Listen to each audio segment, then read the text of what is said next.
Bienvenidos a grafotecnica.com, un podcast, ahora un video podcast sobre pericia caligráfica, documentoscopia,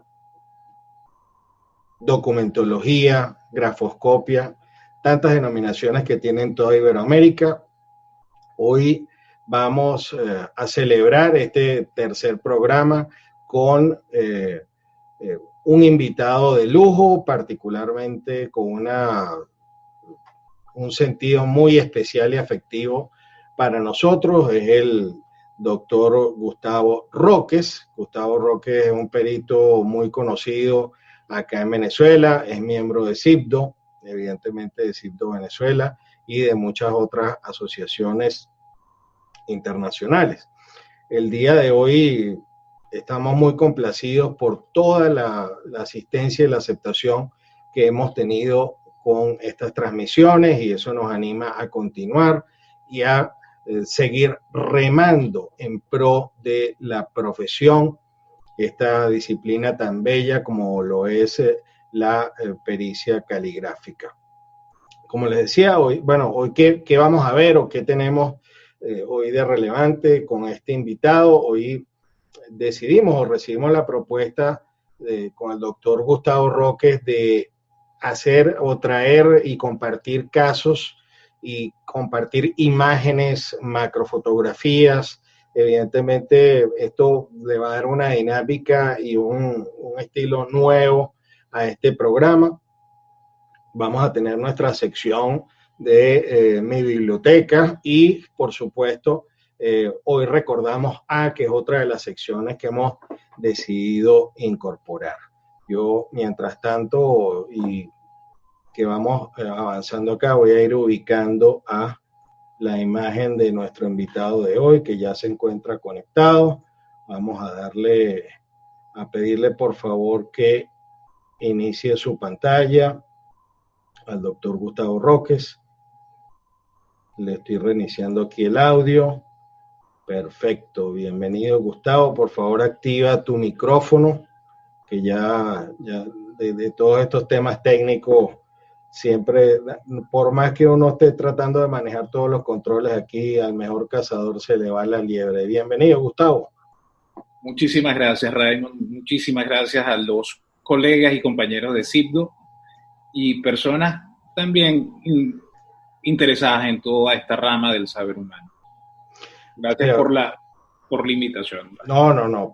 Para nosotros, Gustavo, es un honor. Yo tengo que hacerte una presentación muy, muy especial porque Gustavo, si mal no recuerdo, hace 20 años a mí me habían notificado que Gustavo era la persona que tenía el récord de haberse graduado más joven de perito calígrafo en Venezuela. Confírmame, Gustavo, si tuviste el récord o tal vez si lo sigues manteniendo. Creo que todavía no eras mayor de edad cuando ya te habías recibido. Es así. Eso fue un proceso de selección bastante arduo. Tuve que pasar por varios filtros, tuve realmente, digamos, algún tipo de adicionales, unos obstáculos adicionales que ya quedan como recuerdos y como experiencia. No hay de otra. Ya te comento, vamos a fijar aquí. Quiero hacer, antes de continuar, evidentemente, hablar un poquito de tu resumen curricular. Eres abogado, aparte, evidentemente, de perito, egresado de la Universidad del Zulia, pero tienes un magíster scientiario en ciencias penales y criminológicas. Eres experto grafotécnico, como lo denominamos acá, el egresado del Instituto de Policía Científica Simón Bolívar, donde Gustavo también tiene un grado de técnico superior en ciencias policiales, mención criminalística. Además ha sido docente en la Universidad Rafael Urdaneta y en la Universidad Rafael Belloso tiene un diplomado de gerencia y talento humano, ha participado en más de 50 conferencias. Tiene en la actualidad, pues ha sido incluso director encargado de la Escuela de Derecho de la Universidad Rafael Urdaneta y ha sido profesor de diversos módulos, es miembro del Colegio de Expertos Grafotécnicos de Venezuela, Colegio de Abogados del Estado Zulia, miembro evidentemente de CIPDO Venezuela y del Instituto Venezolano de Ciencias Forenses, además de ser miembro de la Sociedad de Ingenieros Técnicos en Seguridad y Higiene del Ambiente. Hay algo que no sale del currículum que Gustavo, y en eso confieso un poquito de envidia sana. Gustavo es perito de segunda generación, es decir, Gustavo es hijo de un gran perito venezolano que era Gustavo Roque Roque, de quien vamos a conversar hoy en nuestra sección. Hoy recordamos a Gustavo. Un primer compartir contigo y con todos nuestros asistentes y los que se están uniendo en este momento, que la dualidad de perito en documentos y abogado, ¿qué ha marcado en ti o cuál ha sido, digamos, te ha traído ventajas? Te ha traído, porque después le voy a contar una anécdota de algo que me sucedió hace muchos años en Estados Unidos en ese sentido. ¿Esa dualidad es positiva? Sí, sin duda alguna. De verdad que de alguna manera te ofrece una visión totalmente distinta en tu vida privada y obviamente en la vida profesional, incluso en la académica. Ray, quiero hacer una corrección. Yo soy egresado de la Universidad Rafael Urdaneta, como abogado, y me mantengo desde los últimos 17 años como docente en distintas áreas de la rama penal. Vale, la acotación, por favor. De alguna manera, el ser experto, tú lo has dicho, segunda generación, básicamente lo que vivimos, nuestra infancia. Algunos alumnos han dicho, profe, usted no tuvo infancia, usted tuvo entrenamiento. Llega un momento en que ves las cosas de otra manera, quizás el detalle, quizás traer o tener suspicacias sobre distintos tipos de cambios. Hay una anécdota que contaba el profesor Fernández Ruénes sobre un abogado que entra al banco, era asesor del banco, procurando unos documentos o exhibiendo unos documentos. Él somete una prueba rápida de esos documentos y básicamente el abogado tuvo que devolverse con los documentos en la mano porque estaban alterados. ¿Qué sucede? Cuando a uno le plantean un caso, un asunto en el ámbito jurídico, en el ámbito penal, que es el área donde me muevo, definitivamente todo va revisado, va examinado y resalta a reducir esa dualidad de experto-abogado. Está bien. También en el ámbito académico, los muchachos, exámenes, es un tema, es una experiencia, chequear y ver, por una parte, evolución de escritura, que es quizás la parte científica que nos toca, pero también demostrarles a ellos que hay cosas y hay conocimientos que están fuera también del derecho, pero que son disciplinas auxiliares. Y esto de alguna manera también atrae mucho público dentro del estudiantado. Es así. Mira, Gustavo, quiero compartir con eso el tema de abogado y perito. Estaba una vez yo en un congreso internacional y se acerca una perito muy famoso que se llama Susan Morton y me dice, oye, tú me caes muy bien, acabo de ver tu exposición, me pareció muy buena, pero tú tienes un solo defecto. Y le digo, bueno, dígame, ¿cuál será? Le dice, no, que eres abogado. En Norteamérica, el tema, la pugna entre lo que son los peritos y los abogados es evidentemente nace de esa litigiosidad que hay en Norteamérica, que muchas veces es bien transmitida, muchas veces no en las películas, pero digamos que en mi caso particular, y lo comparto con todos ustedes, a veces es más fácil explicar o se nos hace más fácil pasar de un lado a otro y muchas veces sirve en gran medida para, de alguna manera, tratar de ser mejor, o al estar en esos dos mundos, el mundo policial y el mundo jurídico, hay muchas cosas que fluyen mucho más fácil. Y claro, el trabajo muchas veces, y ahí te pregunto algo, a ti como abogado, se te ha hecho evidentemente mucho más fácil si tú ves que hay un dictamen pericial que no esté acorde, o que por lo menos, por no decir si hablar de certeza o no, sino que no cumpla con los requisitos del dictamen pericial. Evidentemente para un perito abogado es mucho más fácil atacar estos temas, y me imagino que habrás tenido experiencia en ese sentido. Sí, de hecho, Ray, hay un par de cosas que es importante resaltar en este sentido, ¿no? Primero, el tener la posibilidad de examinar los documentos o cualquier evidencia que se lleve a proceso, o que lleve yo en representación de la víctima a proceso, y que pase la prueba de verificación previa de uno como abogado, te da la ventaja de estar convencido de defender el punto que es justo, pues, una posición total y completamente justa. Eso le añade un plus a la vehemencia que como abogado uno debe tener al momento de defender los intereses de cada quien. Y sí, como abogado, examinando algunos peritajes, sobre todo algunos, o lamentablemente debo decir los peritajes oficiales, me ha tocado impugnar varios, incluso de peritos privados. ¿Por qué? Porque hay faltas u omisiones en cuanto a formalidades que afectan al fondo de la experticia, al fondo de la pericia, y que definitivamente trastoca lo que es el fondo del manejo de la evidencia en sí misma, ¿no? Bueno, Sí. quería hacer un comentario adicional, y con eso no quiero decir que por eso seamos mejores peritos, y ni mucho menos, pero yo recuerdo haciendo un trabajo académico, yo revisando uno de los libros de Osborne, me encontré que una de las cosas que hay que hacer con los documentos es leerlos, leer su contenido, y muchas veces de esa lectura es posible que emanen ciertos indicios o algunos temas que tengan que ver con lo que estamos investigando, que es el fondo del documento, y ahí yo diría que tenemos un pequeño porcentaje adicional, pues, de ventaja.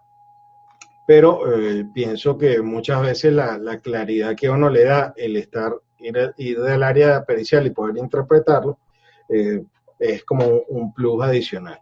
Gustavo, y aquí quiero, digamos, acercarme un poco a lo que es la preparación de Gustavo. Gustavo fue entrenado por uno de los mejores profesores en pericia caligráfica, que fue su padre, y quien además era director o codirector del Instituto de Policía Científica Simón Bolívar, que era la única institución, o es la única institución inscrita en el Ministerio de Educación venezolano con facultades de otorgar títulos en materia criminalística de manera privada en el país. Y yo no puedo dejar de pasar este programa sin que nos hables del Instituto de Policía Científica, de donde nosotros nos egresamos, pero con el cual tú tienes evidentemente más cercanía y más conocimiento histórico, toda vez que el instituto estaba en Maracaibo.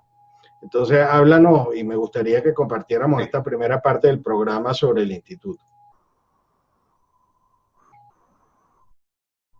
Ray, el instituto nace, si se quiere, como una consecuencia y una necesidad histórica en Venezuela. Para quienes no lo saben o quienes están afuera, resulta que en Venezuela en el año 1958 hay un cambio de realidad política. Veníamos de un régimen de control represivo, y la policía de investigaciones básicamente estaba representada en ese momento por la Seguridad Nacional, con un sistema policial basado, si se quiere, en la inteligencia, y la represión era tan fuerte que muchos quienes vivieron esa época cuentan que básicamente eran muy pequeños los índices delictivos. En el 58 cae Marcos Pérez Jiménez, 23 de enero del 58, y a partir de ahí empieza una reorganización política de Venezuela.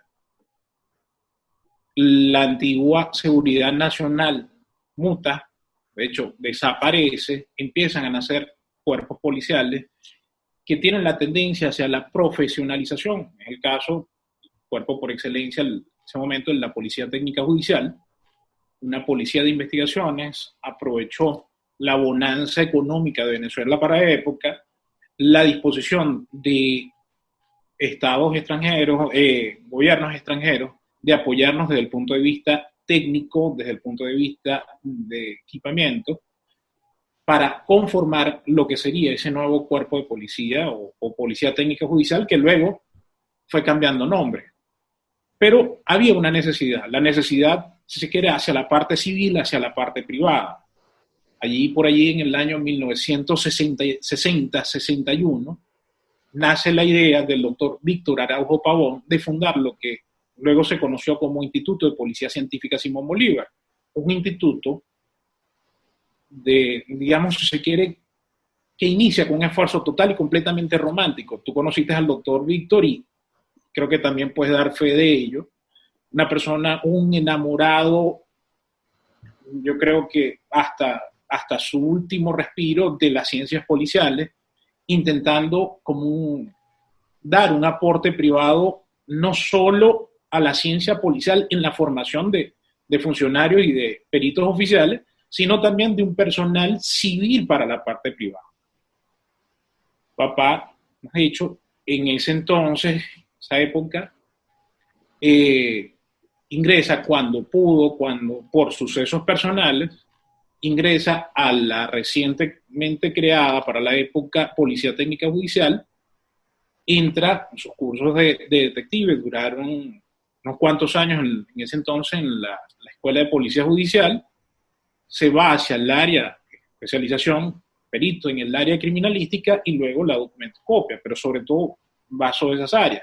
Cuando él sale a la vida civil, ya se conocían, se encuentran dos enamorados de las ciencias policiales y básicamente difunden lo que hasta en ese entonces era un tema que se conocía solamente en el ámbito policial, ni siquiera en el militar, como un secreto. De hecho, básicamente todo obedecía a lo que algunos países todavía conocen como secreto sumarial.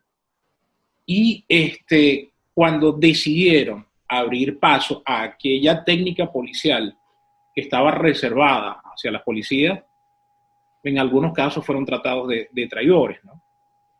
Porque revelaban secretos que no debían conocerse. Sin embargo, contra todo pronóstico, superaron esas primeras barreras, se empezó a entrenar no solo personal civil, sino también personal militar. De pronto dicen, ¿y por qué militar? Recuerden que tenemos, creo que en la mayor parte de los países también comparten un sistema de justicia militar. Era necesario incrementar o de alguna manera desarrollar expertos en el área o peritos en el área militar, pero adicionalmente a ello había necesidades en el ámbito civil que debían suplirse. Totalmente. Y yo creo que quizás el mérito que ellos tuvieron fue abrir esa compuerta secreta para tratar de dar respuesta a esas necesidades que había.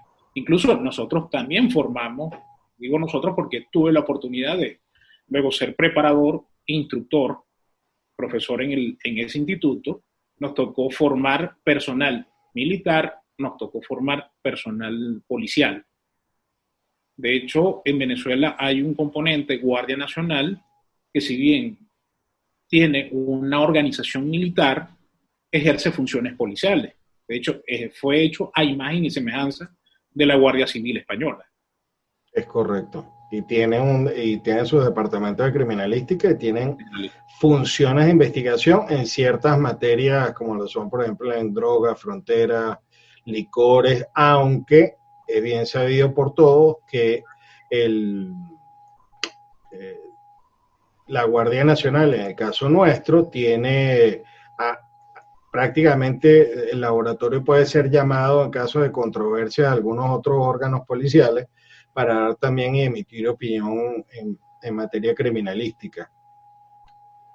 Llegó la hora de que hablemos hoy recordamos y vamos a recordar a una persona que yo quise mucho y te confieso, Gustavo, si no lo sabías, que es tu papá. Gustavo Roque, por favor, confírmenme si se está viendo la imagen. Sí, se está viendo. Gustavo Roque, y ahora te voy a decir algo que a lo mejor tú no sabías. Cuando yo hablaba con tu papá, yo lo primero que hacía era pedirle la bendición porque era mi papá profesional. O sea que tú y yo somos una como especie de hermanos. Yo de verdad que con Gustavo tuve muchísima empatía y sobre todo recibí lo que tú dijiste, eso del instituto. Recibí una entrega total de conocimientos y no era nada más en el área pericial científica específicamente, sino que Gustavo además daba tips para, mira, los honorarios se cobran de esta manera, te van a salir con esto, esta es la estrategia, nunca des información hasta que no estés bien hecho tu trabajo, fija tus honorarios, o sea, todos los consejos fue un profesor integral y con el que además uno podía contar, sobre todo en las etapas tempranas que uno estaba empezando, para una opinión extra. ¿Por qué no confesarlo? Nadie es perfecto y y sobre todo, y lo típico que cuando uno está empezando te pueden llegar casos súper complicados y por qué no preguntarle a tu profesor. Gustavo siempre fue una persona transparente, una persona que era la respuesta prácticamente a cualquier solicitud de ayuda, lo primero que hacía era dar el sí. El tema, recuerdo yo, y por favor complementame, Gustavo, tu papá fue miembro de una de las promociones de egresados del Cuerpo Técnico de Policía Judicial y digamos, y que se graduó dentro de los mejores alumnos de la promoción, y esa promoción fue dirigida, la parte académica, por Dimas Oliveros y Fonte, que ya yo lo he nombrado en otras oportunidades. Gustavo adicionalmente recibió instrucción de Rafael Fernández Ruenas, el que tú acabas de nombrar y que por ahí nos tienes algo más adelante para la sección de la biblioteca, pero por favor complementa un poco una semblanza sobre tu padre, por favor. Sí, como te decía, un eterno enamorado de las ciencias policiales. Ese curso le denominaron, hasta donde recuerdo, según contó, era el curso de veteranos, toda vez que se había abierto la especialidad de grafotécnica, como se le conocía en Venezuela, se había abierto para personal de ciertas jerarquías. Sin embargo, por las calificaciones, en teoría se le premia, por llamarlo así, se le abre paso a ese curso y se le conocía como eso, como el curso de veterano, que en ese momento era nuevo dentro del ámbito venezolano. Pero aprovechando la semblanza, te tengo una sorpresa. Realmente quiero compartir contigo y con todos los amigos CIRDO, a propósito de que este año se cumplen los primeros 20 años, o los 20 años, de aquel primer Congreso Internacional de Grafotécnica celebrado en Caracas, ¿no? Así es, tú eres piedra fundacional. De hecho, te han llamado el padre de la criatura y quiero compartir esto contigo. Agradezco de paso al profesor, al maestro Luis Velázquez Posada, a Aldemar Castro Jr. desde Brasil. Claro, Adelmar, claro que sí. Y fíjate esto fue, recuerdo que en ese momento papá no pudo asistir por una condición médica. El médico le prohibió totalmente moverse, trasladarse, él estaba en pleno proceso de recuperación y envió un correo electrónico. Estos días, revisando algunas carpetas, me topé con ese correo.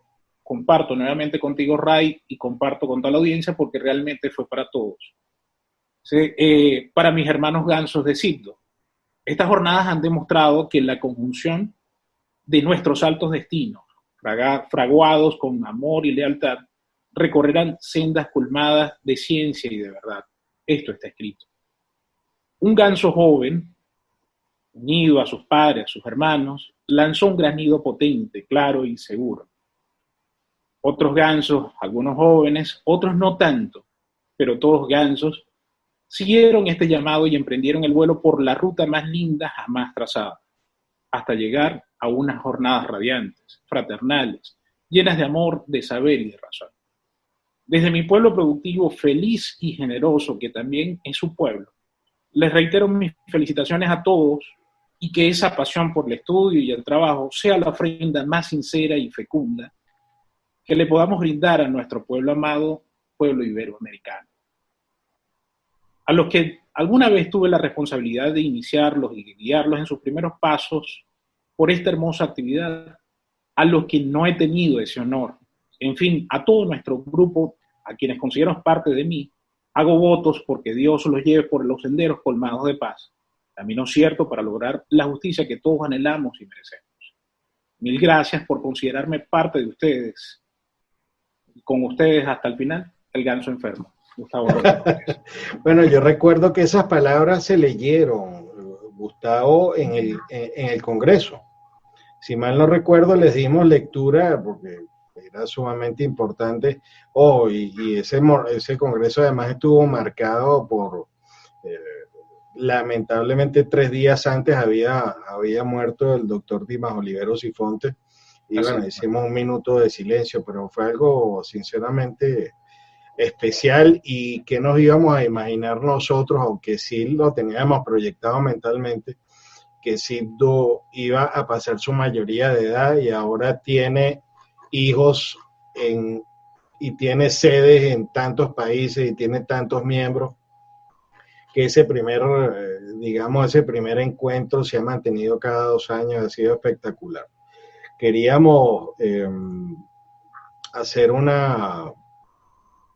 empezar a hacer de esta reunión un tema más dinámico, por lo menos pericial, aunque aquí también están conectados abogados y gente que no es del sector pericial, pero vamos a ponerle un poquito de sazón científica o pericial a estas reuniones y Gustavo me propuso el compartir con ustedes varios documentos. Por allí tenemos y vamos a iniciar esta sección con un documento súper importante histórico y es un dictamen pericial del año 76 que tiene que ver con un caso de terrorismo que era el famoso caso del avión cubano.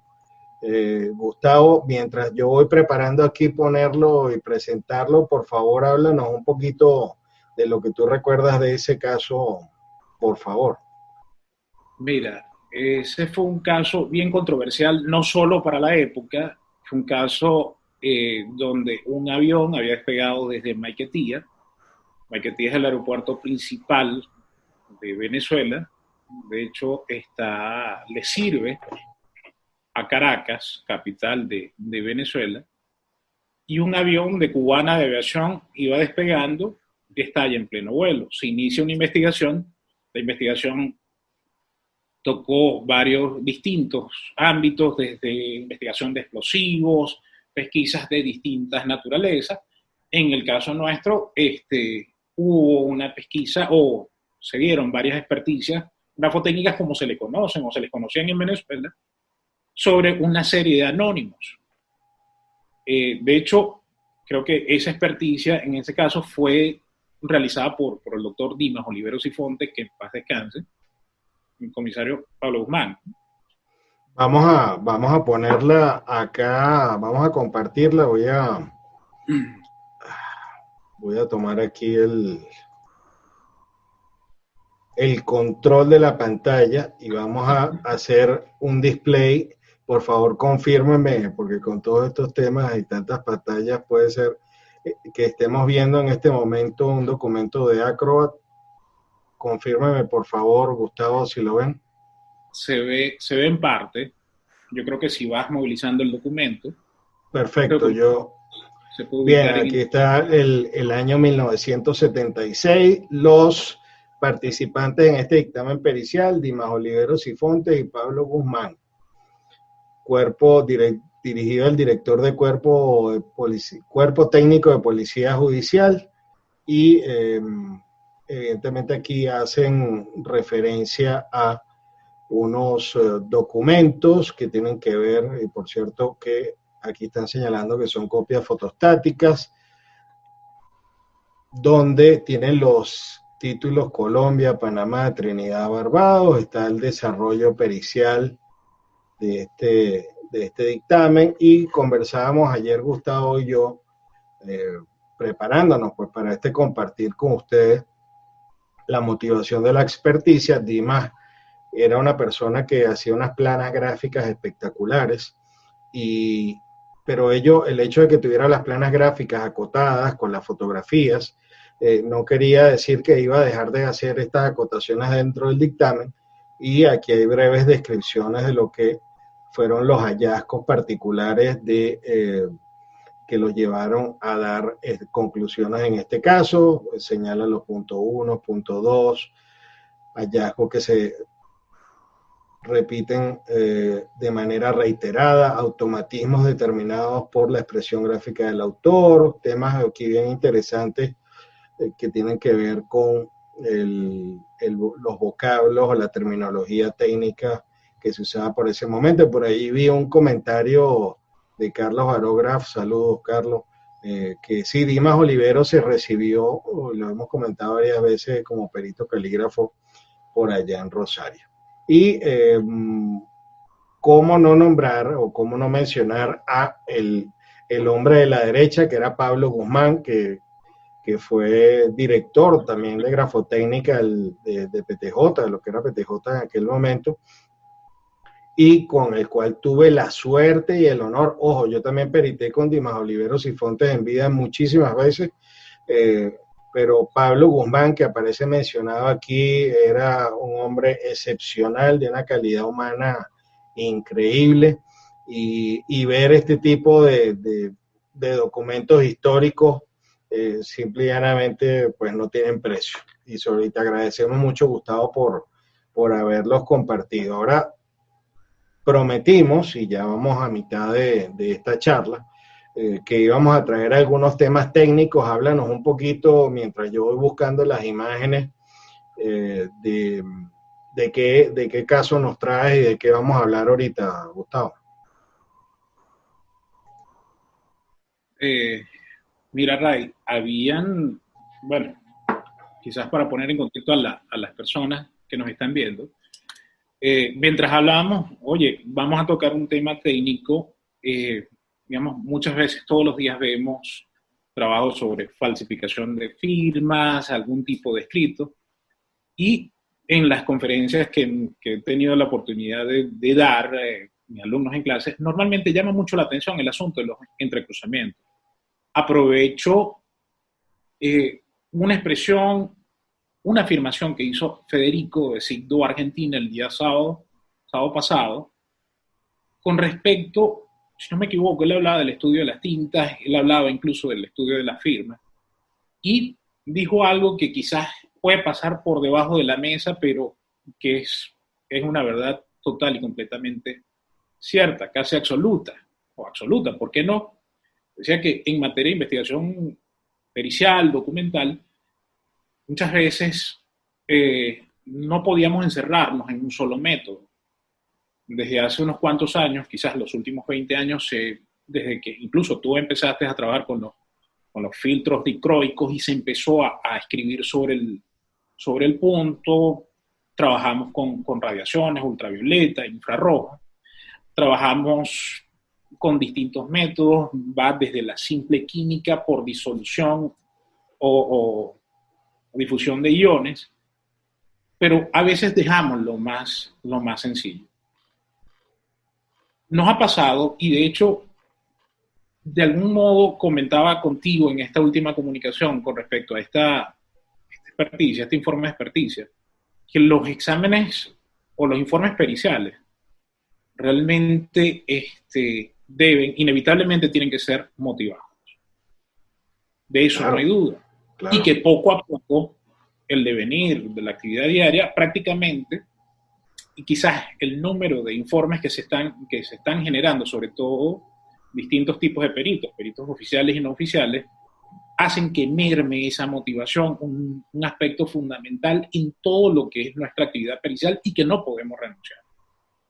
Todavía ese ejemplo de 1976, quizás no es un informe extenso, todavía se hacía a máquina de escribir, computadora, abarcaba toda una habitación, pero existía la motivación, porque el propósito y el trabajo siempre va a ser convencer a la persona que nos contrata en el ámbito privado o convencer al tribunal cuando se nos toma como experto para ejercer una función pública. De hecho, en Venezuela, el experto no oficial tiene que pasar por una juramentación, sea en el ámbito civil, en el ámbito del trabajo, en el ámbito de protección niños, niñas, adolescentes, en el ámbito penal, y ahí adquiere una función pública porque uno pasa a ser auxiliar de justicia.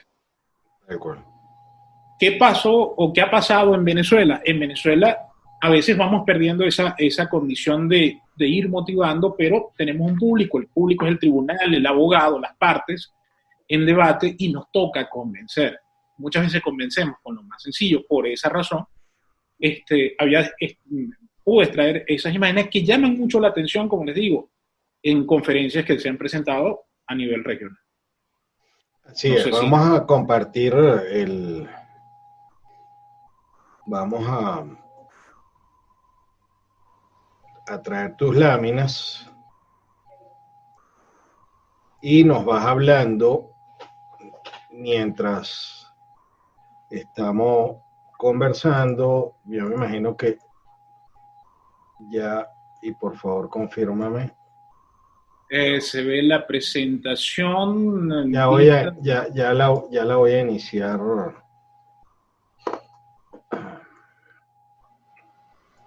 No, leyes de Murphy ahora no aparece en pantalla aquí. Ya, listo, ya vamos a ver. Bien, ahora sí. Ok, creo que esta es la primera lámina. Gustavo, háblanos de este caso.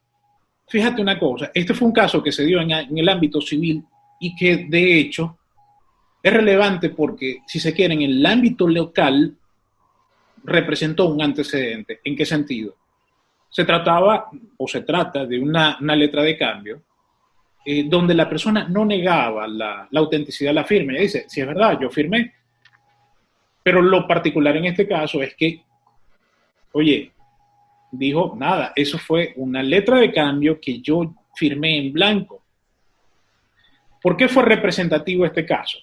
Porque de alguna manera era un caso complicado para el tribunal y el tribunal, el juez de la época, con quien luego, años más tarde, he tenido la oportunidad de compartir en el ámbito académico, ambos damos clases en la misma universidad,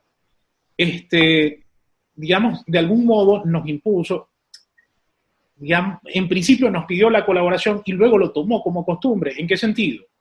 Me decía, no me entreguen un informe o no consignen un informe al expediente sin que antes lo hayamos hablado. ¿En qué sentido?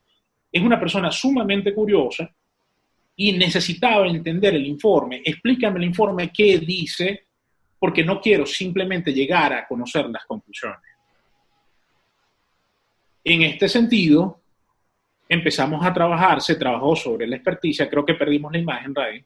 Voy. Y cuando se entrega el informe, no solo se explicó, sino que, mira, apareció un proyector, un tipo videobeam, una computadora y esa plana gráfica que acostumbramos a acompañar al informe técnico se convirtió en una especie de exposición al tribunal, pero no solo al juez y a la secretaria, sino también al personal del tribunal. Posteriormente, cada vez que se presentaba una experticia o un informe pericial, de alguna manera él convirtió en una especie de audiencia oral para que los expertos, con la consignación, le hiciéramos una exposición oral en un proceso casi que por completo escrito, y poco a poco fue invitando a las partes para que vieran la exposición, de modo que cualquiera de las partes pudiera solicitar una aclaratoria del informe en el propio acto. ¿Por qué esto fue trascendente por una razón, porque no es un tema que esté planteado de esa manera en el Código de Procedimiento Civil. Esta práctica se volvió, si se quiere, costumbre, no solo en ese tribunal, sino que fue replicado en varios tribunales y básicamente permitía la posibilidad al experto no solo de explicar la ciencia, la técnica, sino también cómo llegaron los resultados. Bien, ¿puedes confirmar, por favor, si se está viendo la imagen? Sí, ahora se lee. De hecho, les comento, nos tocaba en este caso, ya no, hay unas partes que están marcadas con negro, simplemente por reservas. Ahora, en la parte izquierda veo, no sé si fue objeto de peditación, en la parte de la aceptación, unos entrecruzamientos allí entre la firma del aceptante y la identificación. Sí, pero en este momento no estoy viendo la imagen, Ray. Ok, vamos a ver si necesitamos confirmación de los demás si lo están viendo. A ver. ¿Por qué no?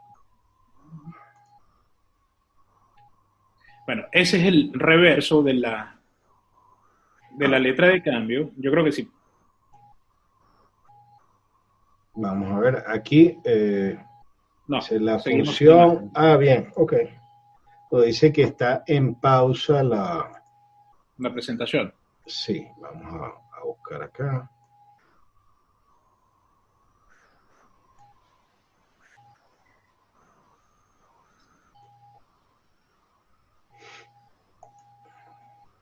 Bien.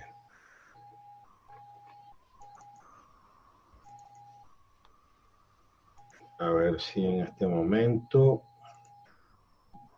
Ahí se ve el reverso de la letra. Y si quieres avanza en la próxima imagen. Esta que está acá. La otra, la que sigue.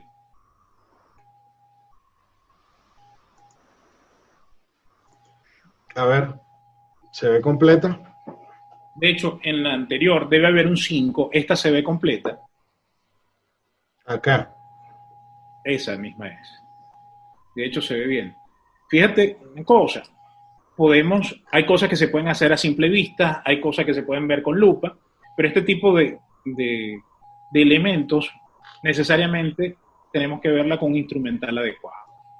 Aquí podemos apreciar que parte del llenado, en este caso con una máquina de escribir, está por encima de la letra, que tenemos un entrecruzamiento heterogéneo, hay dos tipos de tinta que se solapan una de otra, pero es claro que este 5 está por encima de la firma. ¿Esto qué implica?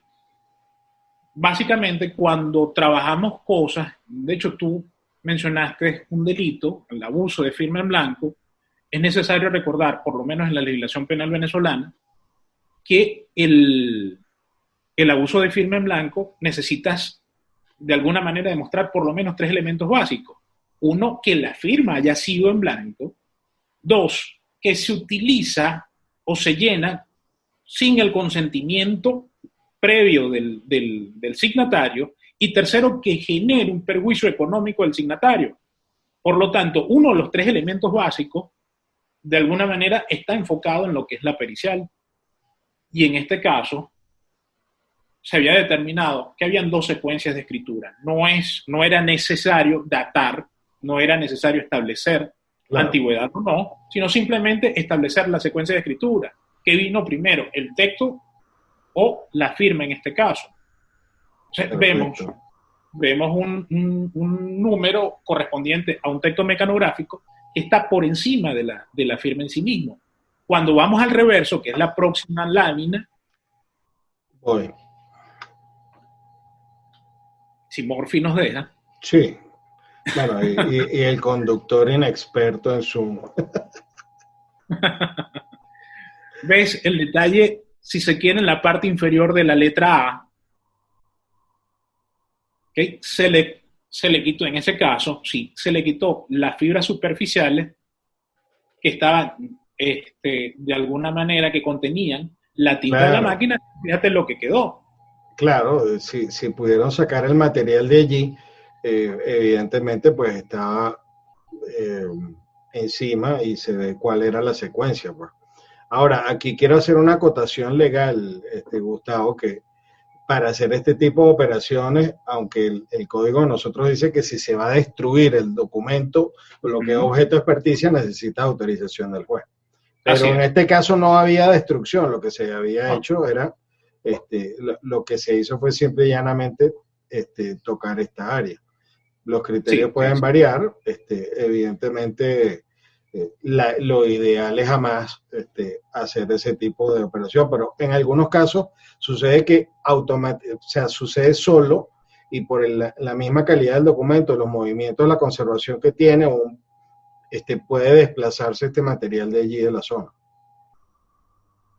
Es que de hecho cuando uno tiene a primera vista el material, cuando tienes los documentos dubitados e indubitados y estableces el tipo de técnica que puedes llegar a utilizar, tienes que hacer la advertencia al tribunal. Y es el tribunal quien te va a conceder o no el permiso o te va a limitar la acción pericial. De hecho, tú recordarás una experticia, Ray, que se solicitó hace muchos años, estoy hablando quizás 21 o 22 años respecto del carbono 14. Claro que sí. Sobre la tinta, recuerdas que dio que hacer, ¿no? Sí, no, todo un tema, porque fue solicitada como tal en un tribunal. Sí, mira, Gustavo, como nos quedan 10 minutos, vamos a aprovecharlos aquí viéndola. Si tú me diriges paso, seguimos. Sí, seguimos. De hecho, en otra experticia, en otra pericial, tuvimos que, era otro tribunal, ¿qué fue lo que hicimos? La metodología de trabajo era, de alguna manera, ilustrar al tribunal sobre los fundamentos técnicos que íbamos a utilizar al momento de hacer la experticia. ¿Qué pasaba? En este caso, hablar de entrecruzamientos y tomar en cuenta el soporte, papel comúnmente se ve como un elemento bidimensional, pero realmente es un elemento tridimensional. Claro. Obviamente no lo puedes ver simplemente con lupa. Entonces nos tocó demostrarle al tribunal que había una profundidad dentro del ámbito del papel, que cada vez que un elemento escritural, como el caso del bolígrafo, ejercía contacto con el papel, se iba a dar una serie de surcos. ¿Qué fue lo que vimos? Esto simplemente fue una fotografía explicativa. De hecho, tomamos unos bolígrafos, nos costó conseguir bolígrafos sin tinta, para poder marcar los surcos, que serviría como base para la explicación de la experticia. De hecho, podemos pasar a la siguiente imagen.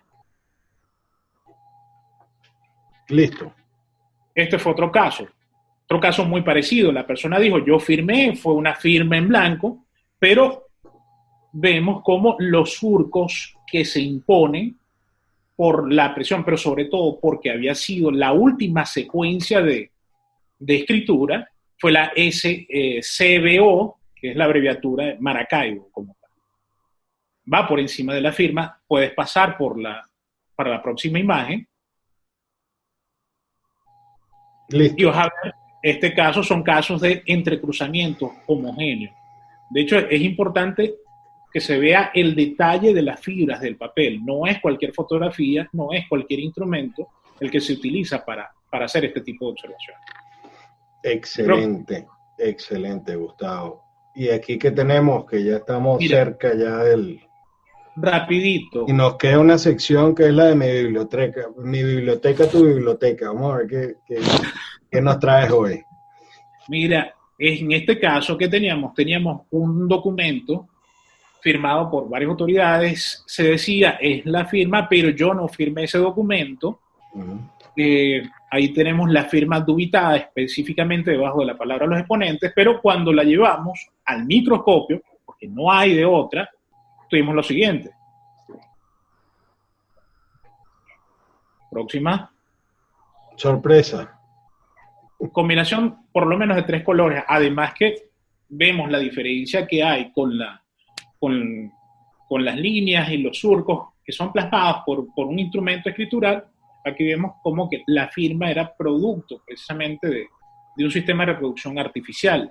Incluso no solo por la falta de surcos, sino por el recorrido en cada una de sus líneas y la conformación de la pigmentación. Vemos cómo incluso se dividen en 3 colores. Podemos ver el amarillo, el azul, claro, el magenta en este caso. Incluso hay un punto blanco que se ve en la mitad de la imagen que es producto del brillo, la luz para tomar la fotografía. Tal cual, bueno, esto pareciera impresión tipo láser.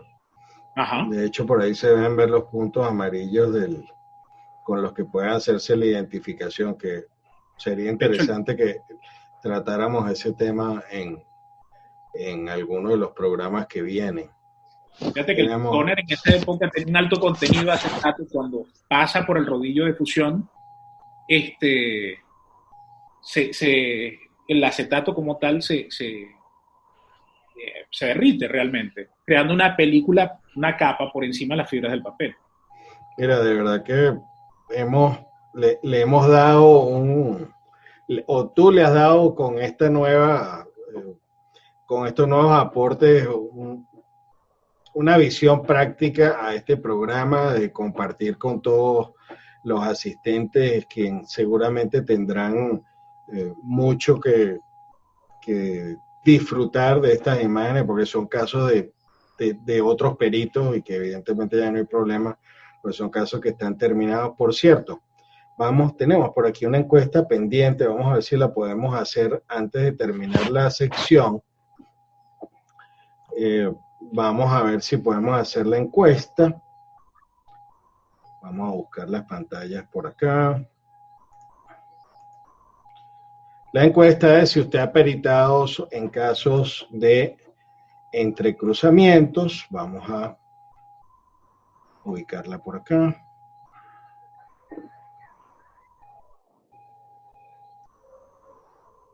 Bien. Las respuestas son anónimas, pero vamos a lanzarla acá mientras vamos entrando en nuestra sección, Gustavo, que se llama mi biblioteca, pero ahora es mi biblioteca y tu biblioteca. Yo para el día de hoy he tenido el gusto de ubicar uno de los primeros ejemplares de la revista Sine Qua Non, la primera revista impresa de Sibdo, y estuve revisando cosas sumamente agradables, como el que ya para ese momento ya teníamos o habíamos tomado la decisión de denominar la Sociedad Internacional de Peritos en Documentoscopia. Los editores de esta revista fueron Palmiro Viñas y Magdalena Escurra, y en lo particular, este primer ejemplar tenía varios temas como la alteración documental y sus modalidades, de Luis Gonzalo Velázquez Posada. Es posible la datación de firmas a partir de un cotejo grafonómico de Juan Francisco y Rafael Orellana de Castro, compañeros de España. Cuestiones de especial interés que concurren en la pericia documentoscópica de Jesús Toledano, la aplicación de infrarrojo en el estudio de documentos dudosos, Magdalena Escurra, y casos prácticos sobre firmas desfiguradas o autofalsificadas de Palmer Viñas.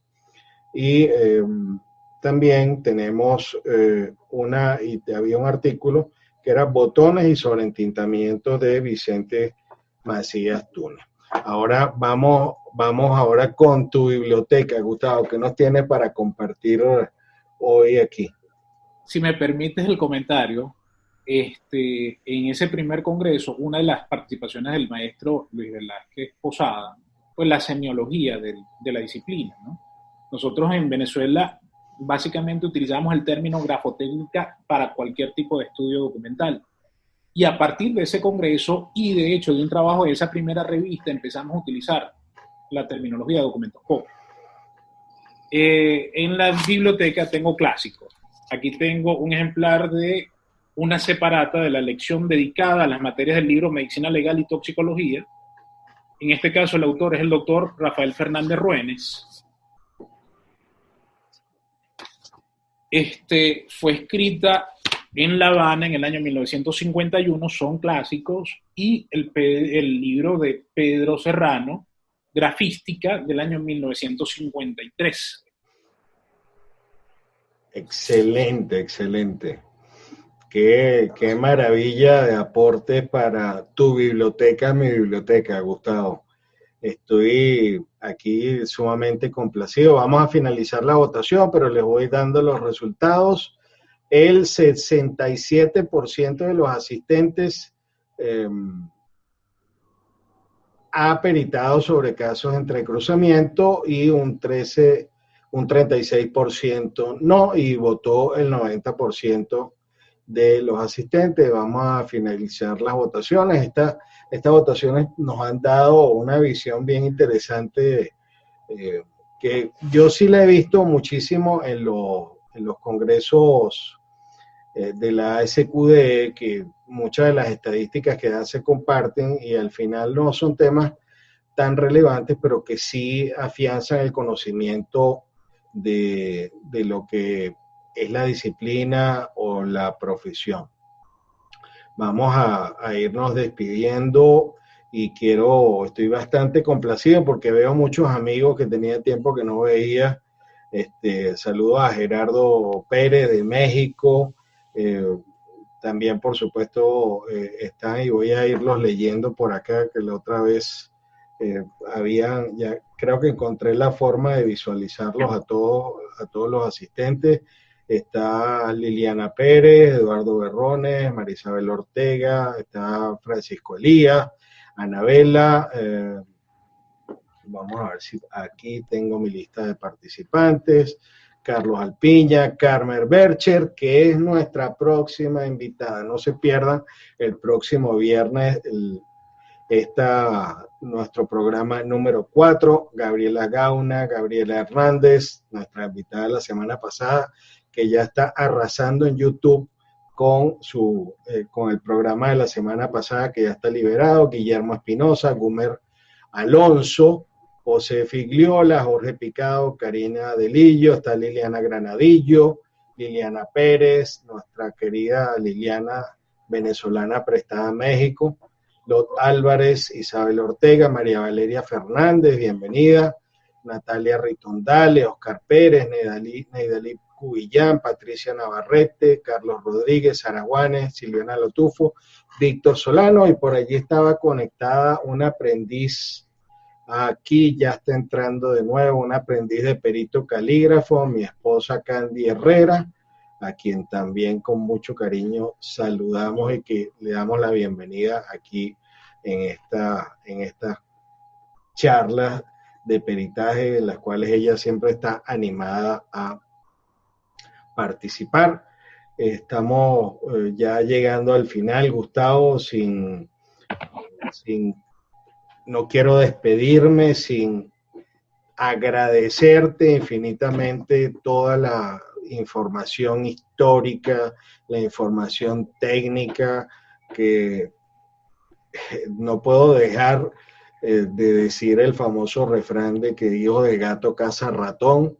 En tu caso te tocó tener un gran padre, y tuviste, digamos, y ya eres de segunda generación, y Dios te bendiga con una próxima generación de expertos y peritos grafotécnicos. Le estamos a todos muy agradecidos por esta participación, por esta presencia que han tenido hoy aquí en este podcast de grafotecnica.com, recordándoles que estos videos van a ser subidos al canal de grafotecnica.com, también están ya en Spotify, están en Spreaker, Apple Podcast, todas las plataformas de audio. Y por cierto que el día de hoy les envié por correo electrónico a todos los inscritos, les envié un enlace de un podcast que está allí en el podcast de Grafotécnica sobre pericia sobre bitácoras de aviación, y un caso muy interesante histórico donde se falsificaron unas bitácoras en unos viajes al Polo Norte o a la Antártida, creo que fue. Entonces, Gustavo, te dejo las cámaras y los micrófonos para que te despidas de todos nuestros amigos, grandes peritos, grandes colaboradores, y los que todavía no sean miembros de CIPDO, están todos invitados a participar a esta gran familia que nos hace tener una visión colectiva y para coayudar a la justicia. Gustavo, la cámara y la audiencia es toda tuya. Déjame fijarte la imagen para que por favor te despidas de todos nosotros. Mira, Ray, muchísimas gracias sobre todo por el contenido de esta invitación. Gracias a la gente que nos ve, a esos amigos invisibles, como decía Uslar Pietri, que están del otro lado de la cámara. Nosotros todos hicimos una promesa, un juramento cuando nos graduamos, y básicamente nuestro compromiso es con la verdad. Nuestra vocación, nuestros conocimientos, nuestros estudios, nuestros esfuerzos, todos están comprometidos con la verdad y hacia allá. Una de las cosas que más recuerdo, sobre todo de aquel primer congreso CIPDO, hace casi 20 años, fue quizás que por primera vez aquellos contactos que teníamos a través de correos electrónicos se materializaron con caras no conocidas, se han mantenido 20 años después, y con algunas diferencias, si se quieren, en terminología. Al final hablamos todos el mismo idioma, estamos todos encausados hacia el mismo objetivo y tenemos todos el mismo compromiso. Es con la verdad. Muchísimas gracias. Así es, sumamente agradecido, Gustavo, y sobre todo con todos los participantes, todos los asistentes.